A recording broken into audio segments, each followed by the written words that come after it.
एक वर्ष पूर्ति पर बीजेपी हेयर केयर करूना प्रदीप पाणिग्राही को लोक देखाणिया बीजेपी रे अछंती कि प्रदीप नवीन को पाखरे छिड़ा हेउथिले एबे मोहन को पाख माड़ी पारु नाहंती। प्रदीप को एरिया रे बढ़ुची अपराध तथापि बसिचंती चुप। हाँ दर्शक बंधु, बीजेपी रे आमदानी नेता को स्थिति कौन ताहा तो काहाकू अछुपा नहीं। केवल प्रदीप कहीं जो माने दल डिया करथिले सेमानकू बीजेपी सरकार पचारु नाहंती। एकथा आमे कहूना साधारण रे आलोचना हेउची। निर्वाचन समय रे बीजेडी रु बीजेपी को डिया मारिथिबा अनेक नेता बीजेपी रे केवल जणे जणे कर्मी होई रहिथिबा नेतांकर आ सेतेरा दबदबा रहुनथिबा देखिबाकू मिलछि। समीर दास कठु नै सुनंदा दास को भविष्यत सेतेटा उज्जवल नथिबा देखिबाकू मिलछि। केवल ही दुई नेता नुहंती, ब्रह्मपुर सांसद प्रदीप पाणिग्राही को स्थिति मध्य समान थिबा देखिबाकू मिलछि।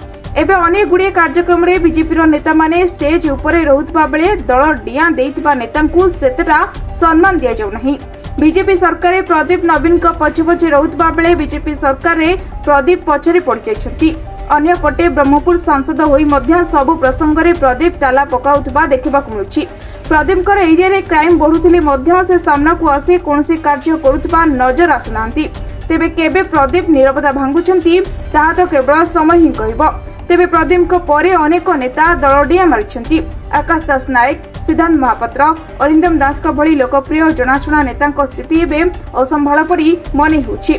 ना एमाने कोनसी सरकारी स्तर रे नजर आसुछंती ना कोनसी कार्यक्रम रे साधारणतः अलड़ा परी मने होछंती।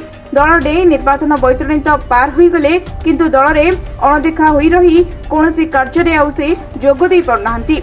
यारी भितरे मोहन सरकार को एक वर्ष पूरी गलानी किंतु कोनसी आखि दृश्य कार्य होइतिबा परी भी लागुनी। तेबे आगामी पंचायत निर्वाचन को अपेक्षा देखिबाकू रहिला स्थिति कोन हेउछि। Bureau news टीम.com।